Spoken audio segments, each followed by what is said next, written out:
We're going to talk now about electrophilic addition on a conjugated system, but first we're going to remember that with an alkene.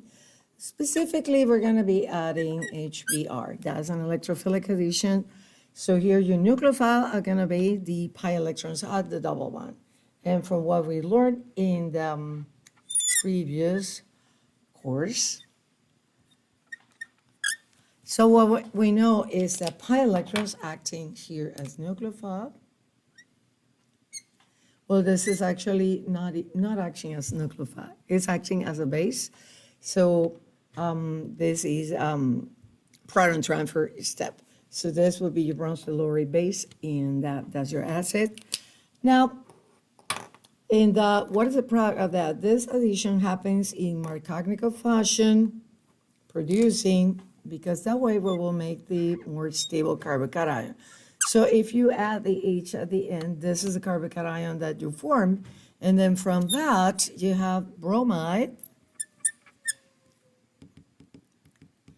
and that is now being added to the attacking the carbocation. So that is a nucleophilic attack, that is a proton transfer step. So that's what we learned in electrophilic addition of that system. See what happens now when we have a diene and we treat it the same way. And say now I have HBr. Again, these are pi electrons acting as base. In this proton transfer step, you're going to form the following. You adding, this is Markovnikov. Again, Markovnikov, because you want to form the more stable carbocations, meaning that you add the H here and you will have the carbocation here. So that's one possible. But if you have the attack of bromide here, so as we did before, you're attacking here, then the final addition product will be this. And let's name that these two compounds, because I want to have the numbers for the, particularly this one. But to be practicing always our nomenclature, 1, 2, 3, 4. This is 2-methyl, 1-butene. And that's, and let's see, 2-methyl, 1-butene, or but-1-ene. Okay, now here, let's number the carbons. We're going to go 1, 2, 3, and 4. So that's 1,3-butadiene. And when you do that, notice that you have added the H at carbon 1, and then the bromine at carbon 2. So that we call the 1,2 addition product. Okay? But there's, when you have a system like that, you can recognize here that the chart is an allylic position with respect to the double bond. So there is resonance here. So you can do this and do the corresponding resonance structure. And here, keeping the numbers the way we did, remember that we added the H at carbon 1. So I'm keeping that number 1 to, and now the charge when I do the resonance is here. And that is carbon 4. Carbon 4. And so that's possible. We know that we can have resonance in this system. These are my two resonance structures.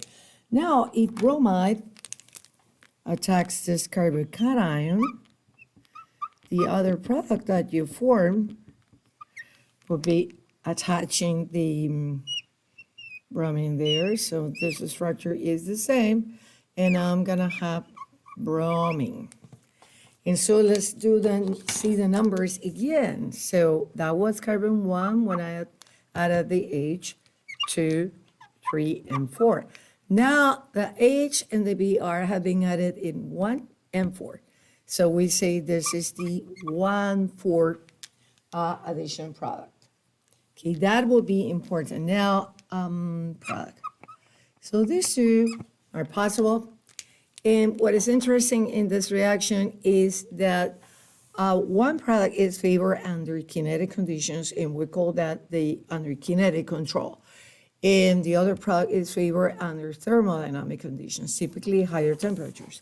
So under kinetic control, the 1,2 product is favored. So let's say, we're gonna put a label here. So depending on what you see when you're solving problems, say low temperature, kinetic control, you get the 1,2 product. So notice 1,2. Under thermodynamic control conditions, you get you get more of this product. So this is the thermodynamic product. Again, pay attention when you are doing problems at the temperature when you're doing that. And the idea of this being the kinetic product has been proposed because of close proximity.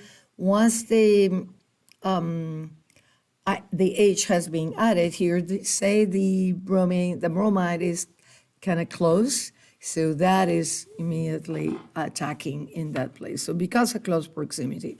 And regarding why is that more stable, and it is the thermodynamic product, let's look at what we saw before regarding the degree of substitution of the double bond.